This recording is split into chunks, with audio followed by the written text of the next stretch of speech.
रात के अभी 3 बजे है और अपना सब काम धाम खत्म करके मैं पीपा मूवी देख रहा था। और after watching this movie, hats off, 20 crore के बजट में ऐसा फिल्म मैंने आज तक नहीं देखा है।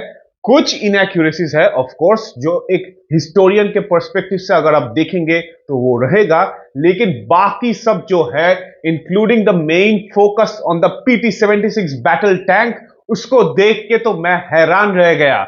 आई am so excited at 3 AM in the night, क्योंकि as a war historian and as a tank प्रेमी, I loved how this entire movie had shown the PIPA PT-76 tank in its exact way.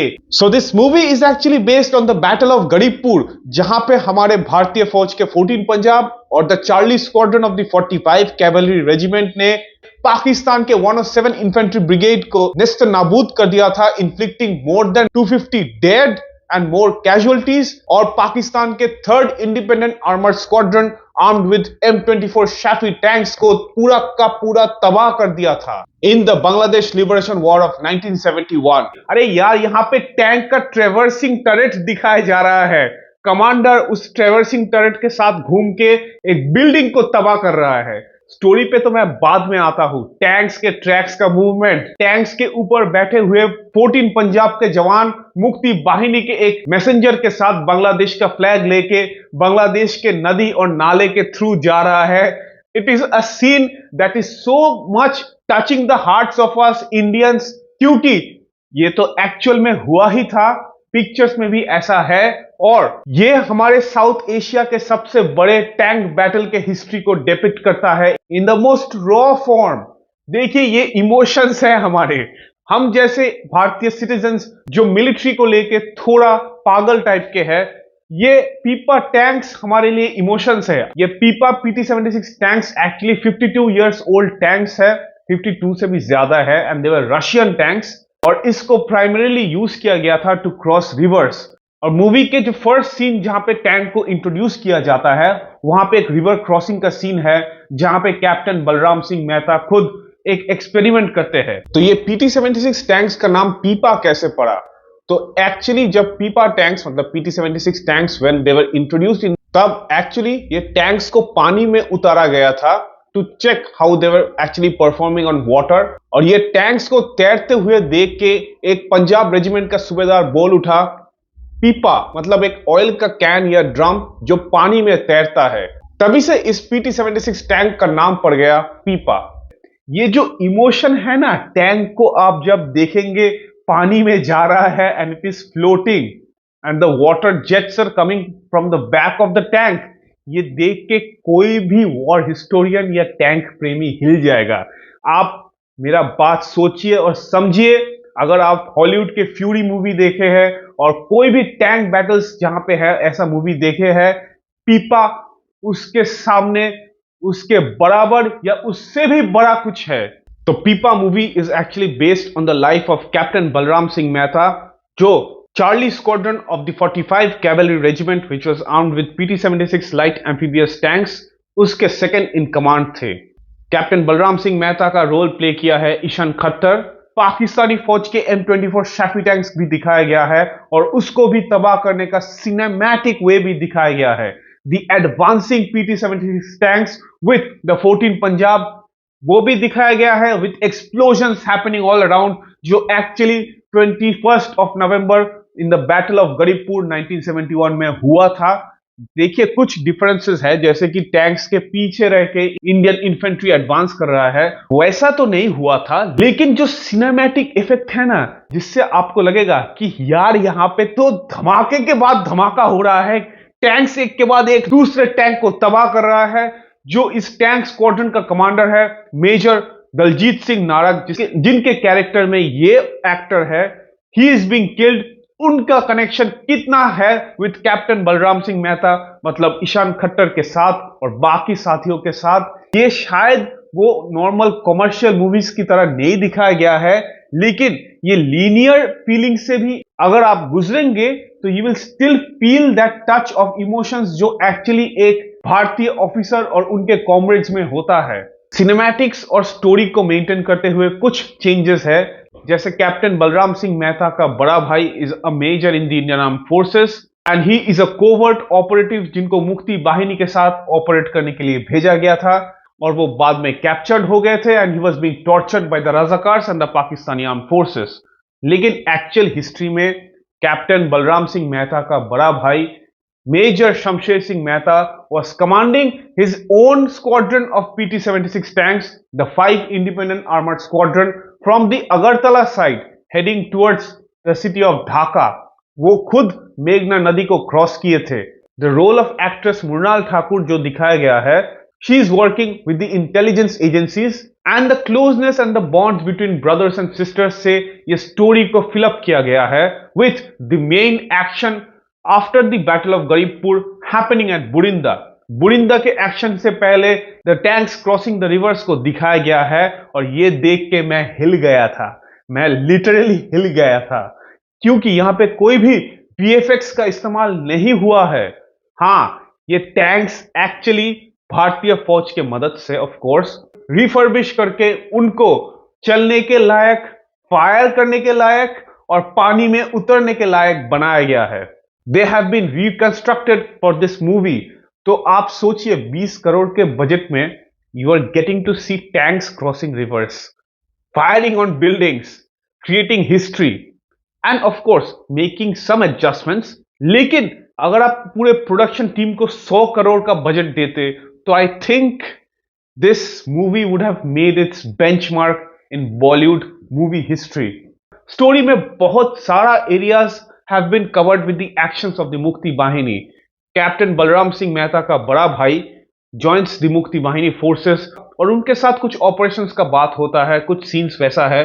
तो एक जो myth है कि Indian armed forces actually 1971 के जंग में सिर्फ 13 डेज का फाइटिंग किए थे इन बांग्लादेश, उससे पहले उनका कोई इन्वॉल्वमेंट ही नहीं था, ये मिथ को इस मूवी में तोड़ा गया है।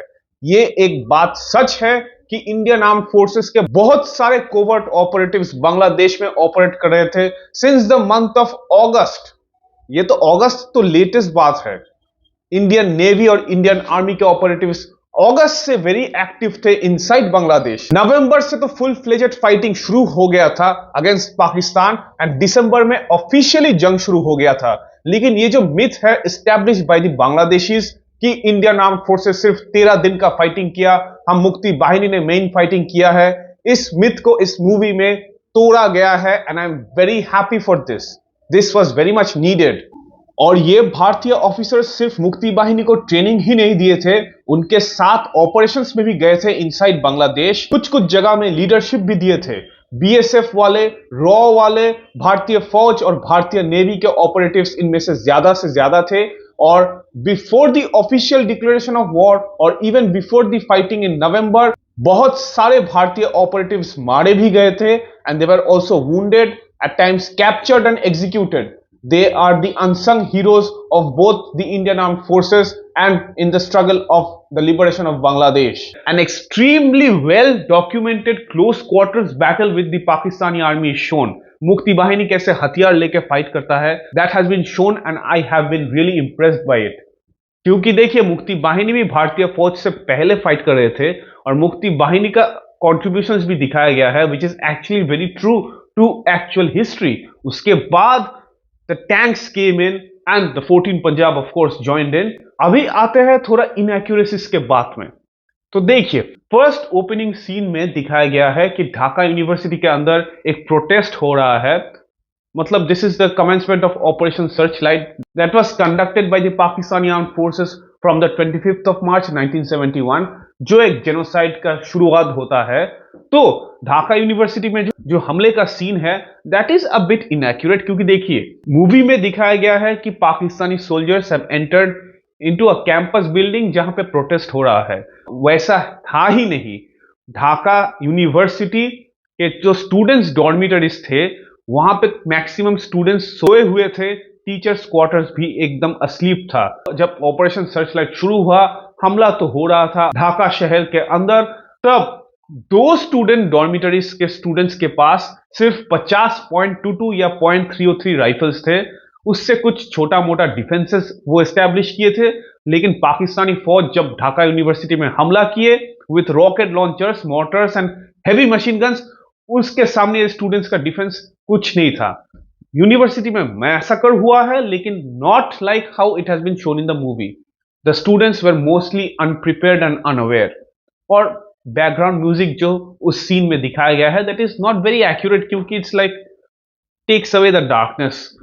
वो सीन को छोड़ के if you come to the other scenes of the Indian armed forces, जहां पे कैप्टन बलराम सिंह मेहता का कैरेक्टर और उनके फैमिली और बाकी सब things regarding the unit of the 45 cavalry is shown, I am pretty impressed by that. Razakar, हाँ, एक चीज आप मत भूलिए, यहां पे बंगाली लोग जो पाकिस्तानी फौज का मदद कर रहे थे, उनको भी एक्सेप्शनली दिखाया गया है। ये दुश्मन थे जो भारत और मुक्ति वाहिनी के अगेंस्ट फाइट तो कर रहे थे, पाकिस्तानी फौज को मदद कर रहे थे और जेनोसाइड में हिस्सा लिए थे।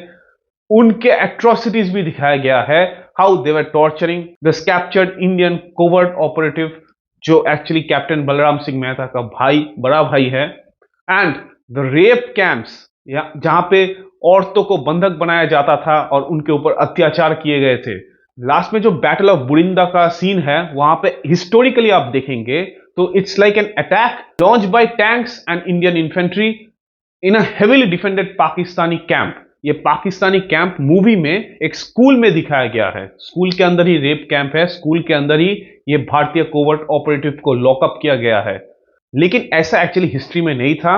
भारतीय फौज के 4 Sikh with Charlie squadron of the 45 cavalry, मतलब चार्ली स्क्वाड्रन ही बैटल ऑफ गरीबपुर में था, उन्होंने ही हमला किया था। मूवी में जैसा दिखाया गया है कि बुरिंदा में पाकिस्तानी कैंप में बहुत सारे पाकिस्तानी डिफेंडर्स थे, वो एक्चुअली थोड़ा सच है। क्योंकि देखिए, बुरिंदा का जो डिफेंसिव कॉम्प्लेक्स था, हिस्टोरिकली अगर देखेंगे तो एक्चुअली पाकिस्तानी फौज के elements of the 6th Punjab and the 12th Punjab regiment was there with their strength being about 3 company strong, और डिफेंसेस बहुत ही बढ़िया था। That's why armour support was needed. तो पहला हमला first Jammu and Kashmir rifles ने किया, जो फेल हो चुका था। उसके बाद बुरिंदा में 4 Sikh with Charlie squadron of the 45 cavalry, मतलब पीपा टैंक्स, हमला करके बुरिंदा को आजाद किया था। यहां पे टैंक्स ने मेन हमला को लीड किया, यही दिखाया गया है, with cinematic effects of firing onto buildings को तबाह किया गया था। और इस कैंप को लिबरेट करने के बाद जो पाकिस्तानी F-86 सेबर हमला किए थे, वो भी थोड़ा अनरियलिस्टिक है। क्योंकि देखिए, जब एयरफोर्स हमला करता है तो at least 2 to 3, minimum 2 fighter jets will be coming and doing the job. Strafing होगा, बॉम्बिंग होगा, कुछ भी। यहां पे सिर्फ एक आया था, एक ही बहुत ज्यादा फायरिंग किया और उसको तबाह करने के लिए एक Pakistani truck, fuel and ammunition को डिस्ट्रॉय किया गया था विथ टैंक फायर, जिसके लिए पासिंग सेबर को तबाह किया गया था।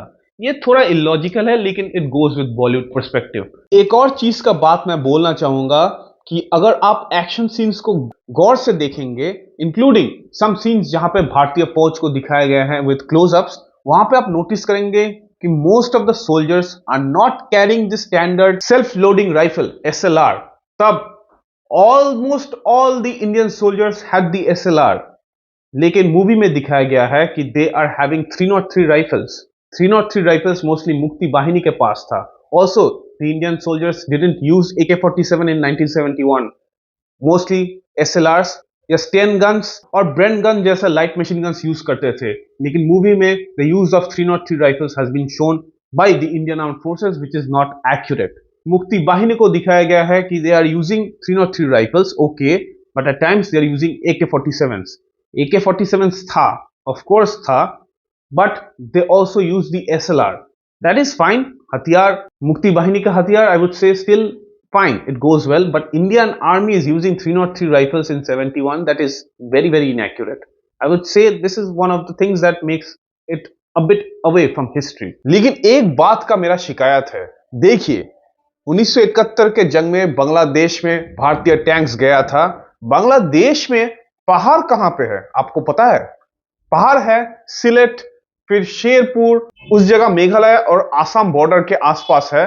फिर नीचे आते हैं चिटागोंग हिल ट्रैक्स, वहां पे कुछ है मैनावती हिल्स उस जगह पे। लेकिन बांग्लादेश का जो साउथ वेस्टर्न पार्ट है, मतलब the areas where the battle of Garibpur actually happened, जहां पे बुरिंदा है, this area is actually the Jessore sector, Khulna sector, Jessore sector. यहाँ पे दूर दूर तक कोई पहाड़ नहीं है। लेकिन अनफॉर्चुनेटली मूवी में ये दिखाया गया है कि जब टैंक्स क्रॉस कर रहे हैं, mountains are there in the background, पीछे कुछ पहाड़ है। That is like an impossible thing, and the movie people should have been a bit more focused on this, studying a bit more of the area of Garipur, Khulna, Jasor उस side. वहां पे कोई पहाड़ नहीं है।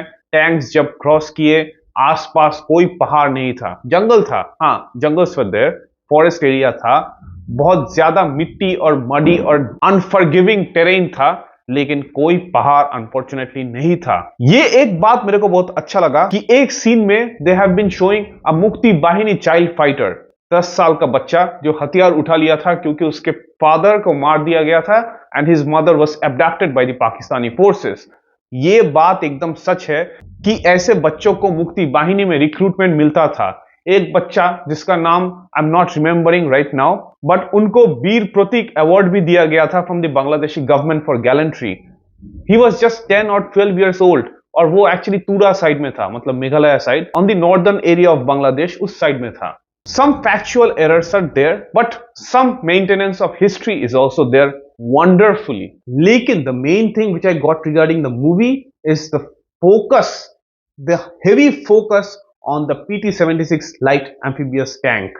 एक Bollywood dance scene भी है जहां पे captain Balram Singh Mehta is seen dancing with Russian ladies, और बाद में because of his experiment with his PT-76 tank, जिसके लिए वो पानी के अंदर चला गया था, which is shown in the start of the movie, उसके लिए उनको 45 कैवलरी से निकाला भी गया था and was sent to Delhi. बाद में ही actually works on developing the PT-76 tank to fit 4 men instead of 3, जिसके लिए उनको फील्ड मार्शल सैम मानेकशॉ खुद 45 कैवलरी में वापस भेजता है, मतलब टू द फ्रंट लाइन। यहां पे वो खुद रेफ्यूजीज को देखते हैं एंड देयर कंडीशन, और उनके कंडीशंस बहुत ही खराब थे। आपको पता होगा कि बंगाली रेफ्यूजीज पूरे बांग्लादेश से इंडिया आ रहे थे for safety and to save their family from persecution from the Pakistani armed forces. तो कैप्टन बलराम सिंह मेहता का फैमिली एक्चुअली बिलोंग करता है फ्रॉम वेस्ट पाकिस्तान, मतलब पाकिस्तान से, and they came as refugees to India and settle down. लेकिन यही मसाला जो दिखाया गया है with a twist of Bollywood and keeping in touch with facts, including the heroic death of major Daljit Singh Narang, Chiefy. मैं उस सीन को और उनके बॉडी को रिकवर करने के लिए जो टैंक्स का चार्ज था, वो कभी भूल नहीं पाऊंगा। And the salute to him, वो एक्चुअली में रियल लाइफ में हुआ था, like not the recovery in that cinematic way, but that salute to him after the battle of Garipur was over, that actually happened. और उनके मरने के बाद captain Balram Singh Mehta took over the squadron as the second in command. उनके एक और साथी जिनका नाम Speedy, he was a lieutenant, वो भी वुंडेड हो गए थे, और एक्चुअल हिस्ट्री में भी दिस हैज हैपेंड। लेकिन ये जो बाकी का पार्ट है with Mrinal Thakur working with the communications, जो एक्चुअली रॉ टाइप का एक एस्टेब्लिशमेंट है, including their way of recruiting people, ये जो दिखाया गया है, और जैसे मृणाल ठाकुर डिकोड्स याहिया खान्स, मतलब the president of Pakistan messages, और अमेरिका का 7th फ्लीट यूएसएस एंटरप्राइज का जो फ्लीट आ रहे थे to save Pakistani army in east Pakistan, इसको डिकोड करना by one lady, that is like a bit exaggerated, लेकिन ठीक ठाक है, बॉलीवुड के हिसाब से ये ठीक ठाक है, it's fine. Other than this few exaggerations, Mukti Bahini भी बुरिंदा के अटैक में आता है, ये दिखाया गया है, but they were actually not that involved in the operations in Burinda. लेकिन मूवी के हिसाब से दिखाया गया है कि देखिए, इंडियन आर्मी का कोवर्ट ऑपरेटिव मुक्ति बाहिनी के साथ था, तो वो भी फाइनल फाइट में आ गए थे with the tanks and the Indian troops from the 4th Sikh regiment. ये याद रखिए, गरीबपुर में 14 पंजाब था with Charlie squadron of the 45 cavalry regiment, और बुरिंदा में 4 सिख था।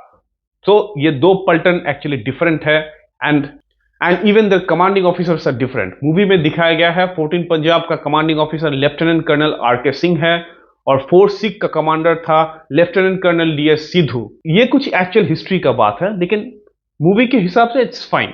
I would say that I would rate पीपा मूवी एज 9 out of 10, क्योंकि मैं खुद टैंक्स का फैन हूं। इस PT-76 टैंक का मैं खुद एक बड़ा फैन हूं, क्योंकि देखिए, इंडियन हिस्ट्री में ऐसा कोई भी टैंक नहीं है जो रिवर्स को क्रॉस करके दुश्मन का सफाया किया था इतना इजीली।